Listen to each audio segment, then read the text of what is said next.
사랑하는 형제자매 여러분, 오늘 이 시간 하나님의 은혜와 평강이 여러분의 삶에 가득하기를 소망합니다. 본격적인 이야기에 앞서 잠시 시간을 내어 이 메시지가 더 많은 영혼에게 닿을 수 있도록 도와주시길 부탁드립니다.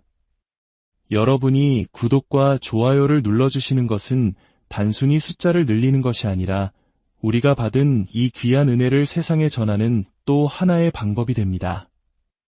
여러분의 작은 손길을 통해 하나님의 사랑이 더욱 널리 퍼져나가길 기도합니다. 여러분 안에 잠들어 있는 무한한 가능성에 대해 생각해 보신 적 있으신가요? 제가 많은 사람들과 대화하며 깨닫는 한 가지 사실이 있습니다. 바로 우리 각자의 잠재력은 우리 자신에게조차 거대한 미스터리라는 것입니다. 물론 모든 것을 아시는 하나님께는 비밀이 아니겠지만 우리 자신과 우리를 지켜보는 주변 사람들에게 우리의 잠재력은 아직 펼쳐지지 않은 책과 같습니다. 그 신비는 우리가 영적으로 성숙해질 때 비로소 서서히 드러납니다. 하나님께서 우리에게 말씀하시는 그 길을 향해 나아가기로 결단하고 믿음의 걸음을 내디딜수록 우리 안에 처음부터 존재했던 놀라운 모습들이 세상에 드러나게 됩니다. 그렇기 때문에 과거의 실패나 상처에 갇혀 자신의 가능성을 스스로 제한하는 것은 너무나도 안타까운 일입니다. 과거의 시선으로 하나님의 계획을 재단해서는 안 됩니다. 성경 속 위대한 지도자 모세의 이야기를 잠시 떠올려 봅시다. 그는 이스라엘 민족 역사상 가장 위대한 지도자 중 한 명이었습니다. 하지만 동시에 그는 사람을 죽인 살인자이기도 했습니다. 그의 마음속에는 하나님의 백성을 이끌고 싶은 뜨거운 열정이 있었지만 그의 발목을 잡는 어두운 과거 또한 존재했습니다. 이것이 바로 제가 오늘 이야기하고 싶은 또 하나의 하나님에 대한 좋은 예시가 됩니다. 모세는 히브리인으로 태어났지만 또한 이집트의 왕자로 자랐습니다. 그는 하나님의 백성을 앞으로 이끌라는 부르심을 받았지만 또한 과거의 실수로 인해 미디안 광야에 숨어 사는 도망자 신세였습니다. 혹시 여러분도 이런 경험을 해보신 적 없으신가요? 하나님께서 나를 더 큰 미래로 부르고 계심을 분명히 느끼지만 동시에 어떤 문제나 과거의 상처 혹은 연약함에 굳게 얽매여 있는 듯한 느낌 말입니다. 하나님께서 나를 위한 선한 계획을 가지고 계심을 믿습니다. 모든 것이 합력하여 선을 이룰 것을 믿습니다. 하지만 하는 마음 말입니다. 나는 이런 위대한 일에 부름받았지만 동시에 이런 초라한 현실에 갇혀 있어. 여기서 우리가 붙잡아야 할 아름다운 진실이 있습니다. 하나님께서는 당신을 어디로 부르셨는지 정확히 아실 뿐만 아니라 당신이 지금 무엇에 얽매여 있는지도 정확히 알고 계신다는 사실입니다.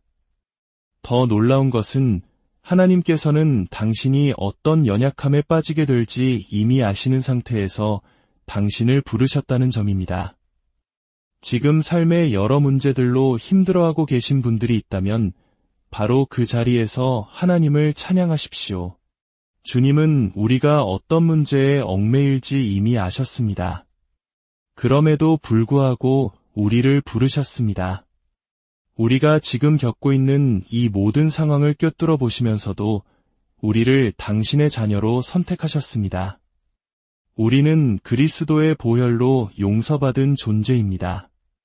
이것은 흔들릴 수 없는 진리입니다. 하지만 또한 우리는 여전히 좌절하고 있을지도 모릅니다. 어떤 죄들은 용서받았지만 그 죄의 영향력이나 습관으로부터는 아직 완전히 자유로워지지 못했을 수 있기 때문입니다. 나는 용서받았지만 또한 여전히 좌절하고 있다. 그리스도께서 나를 완전히 용서하셨고 내가 그분의 소유이며 나를 향한 그분의 부르심이 무엇인지 그분은 아시지만 정작 나는 그것을 온전히 알지 못하기에 답답하고 힘든 것입니다. 아직 완전한 자유에 이르지 못했기 때문입니다. 하나님께서 모세에게 말씀하십니다. 모세야, 내가 너를 보내 큰 일을 행하게 하겠다. 나는 나의 이름으로 너를 보내며 내가 너를 불렀고 내가 너를 택했노라. 그러자 모세가 묻습니다. 제가 가서 그들이 그를 보낸 이의 이름이 무엇이냐? 라고 물으면 제가 무엇이라고 대답해야 합니까? 하나님께서 대답하십니다.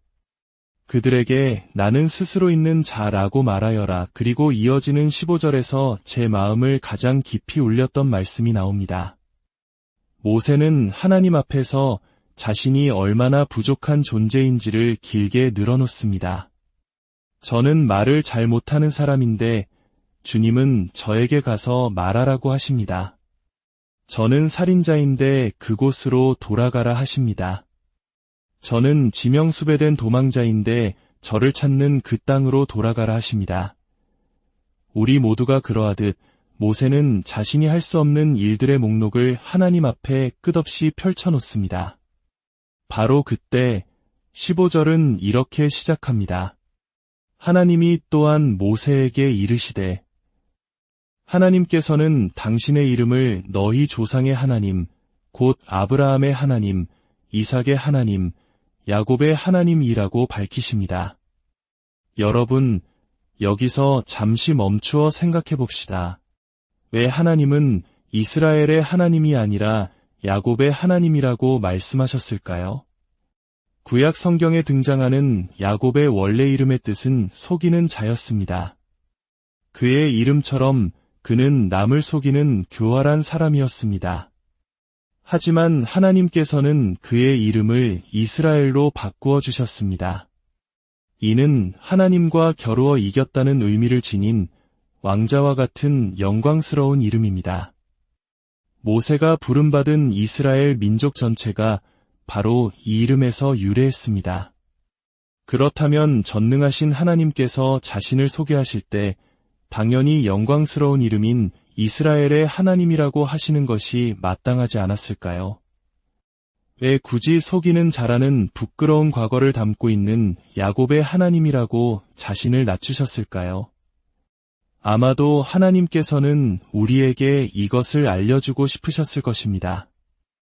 그분은 우리가 왕자처럼 멋지고 당당하게 살아갈 때만 우리의 하나님이 되기를 원하시는 것이 아니라는 사실을 말입니다.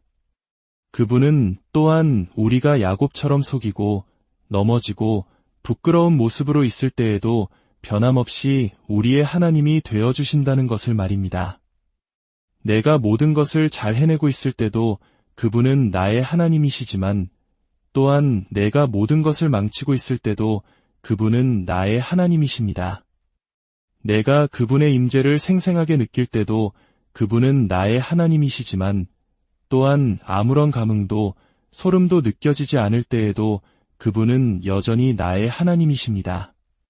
그러므로 나는 주님의 임재를 느낄 때 찬양할 것이며 또한 아무것도 느껴지지 않을 때에도 주님을 찬양할 것입니다. 그분의 가치는 나의 감정이나 상황에 따라 변하지 않기 때문입니다.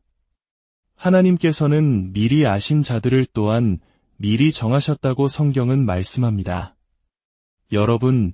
여러분이 오늘 이 메시지를 듣고 있는 것은 우연이 아닙니다. 유튜브 알고리즘이 이 영상을 추천한 것이 아니라 성령 하나님께서 지금 당신에게 이 메시지가 필요함을 아시고 당신의 눈앞에 이끌어 주신 것입니다. 당신이 지금 어떤 문제에 얽매여 있든 상관없습니다.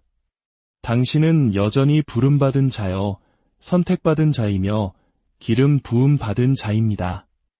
당신은 여전히 축복받았고 은혜 입은 자입니다. 세상의 그 어떤 것도 하나님의 계획을 막을 수 없습니다. 저는 아브라함의 하나님, 이삭의 하나님, 그리고 야곱의 하나님에 대해 이야기하고 있습니다. 바로 또한의 하나님입니다. 그분은 모세에게 말씀하셨듯이 오늘 우리에게도 말씀하십니다. 내가 너의 하나님이다. 하나님은 얼마나 창조적이시고 친절하시며 지혜로우신 분인지요. 그분은 창조적이시며 또한 친절하시고 또한 지혜로우십니다. 그리고 이 모든 것들이 합력하여 그분을 사랑하는 자들을 위해 선을 이룹니다. 제 삶에도 비슷한 경험이 있었습니다. 오래전 저는 찬양 사역을 통해 노래를 만드는 꿈을 가지고 있었습니다. 하지만 생각보다 훨씬 이른 나이에 교회를 개척하라는 하나님의 부르심을 받았습니다. 저는 마치 아브라함이 이삭을 제단에 바치듯 저의 꿈을 하나님께 내려놓는 기도를 했습니다. 주님, 제 꿈을 아시지만 저를 향한 주님의 계획이 더 크심을 믿습니다. 제 꿈을 주님의 제단 위에 내려놓습니다. 그렇게 오랜 시간이 흐른 후 제가 개척한 교회에서 만들어진 찬양들을 수많은 사람들과 함께 부르고 있는 제 자신을 발견했을 때 저는 웃음이 터져나왔습니다. 저는 무언가를 포기한다고 생각했지만 하나님께서는 제가 상상하지도 못했던 더 큰 방식으로 제 꿈을 이루어 주셨습니다. 때로 하나님께서 또한 덤으로 주시는 것들이 우리가 처음에 구했던 것보다 훨씬 더 클 때가 있습니다. 성경은 말합니다. 그런즉 너희는 먼저 그의 나라와 그의 의를 구하라. 그리하면 이 모든 것을 너희에게 더하시리라. 우리가 세상을 구할 때 우리는 하나님을 놓치고 결국 아무것도 얻지 못합니다. 하지만 우리가 하나님을 구할 때 그분은 우리의 근원이 되어주시고 우리는 그분을 신뢰하며 그분께서는 또한 다른 모든 것들을 채워주십니다. 하나님의 목적은 우리의 순간적인 취향이나 제한된 지식에 따른 계획보다 훨씬 더 위대합니다. 오늘 이 메시지가 필요한 분이 분명히 계실 것입니다. 자신이 생각했던 삶의 모습에 갇혀 좌절하고 있는 분들 말입니다. 오늘 아침 또한의 하나님을 만나셔야 합니다. 하나님은 당신이 무엇을 가지지 못했는지 아십니다. 하지만 그분은 또한 당신 자신조차 아직 발견하지 못한 당신의 또 다른 모습을 알고 계십니다. 로마서 8장 30절은 이렇게 증언합니다. 미리 정하신 그들을 또한 부르시고 부르신 그들을 또한 유롭다 하시고 유롭다 하신 그들을 또한 영화롭게 하셨느니라. 이 순서를 보십시오. 하나님께서는 당신을 향한 목적에 따라 당신을 예정하셨습니다. 그분은 당신을 부르시기 전에 당신을 창조하셨습니다. 그렇다면 하나님께서 당신을 부르실 그 사명에 꼭 맞는 모습으로 당신을 창조하셨다고 믿는 것이 당연하지 않겠습니까? 그러므로 당신이 부족하다고 스스로를 탓하는 모든 주장은 틀렸습니다. 당신을 부르신 분은 바로 당신을 창조하신 하나님이시기 때문입니다. 하나님께서는 당신의 삶의 다른 계절에 당신이 감당해야 할 역할보다 당신을 못하거나 다르게 창조하지 않으셨습니다. 제가 말씀드리고자 하는 것은 이것입니다. 당신을 부르신 하나님은 또한 당신을 창조하신 분입니다. 창조에는 부르심이, 예정에는 목적이 연결되어 있습니다. 하나님께서 지금 당신을 어떤 자리로 부르고 계십니까? 이제 그만 의심하고 그분의 주권을 재단하려 하지 말고 변명을 멈추고 그저 믿음으로 나아가십시오.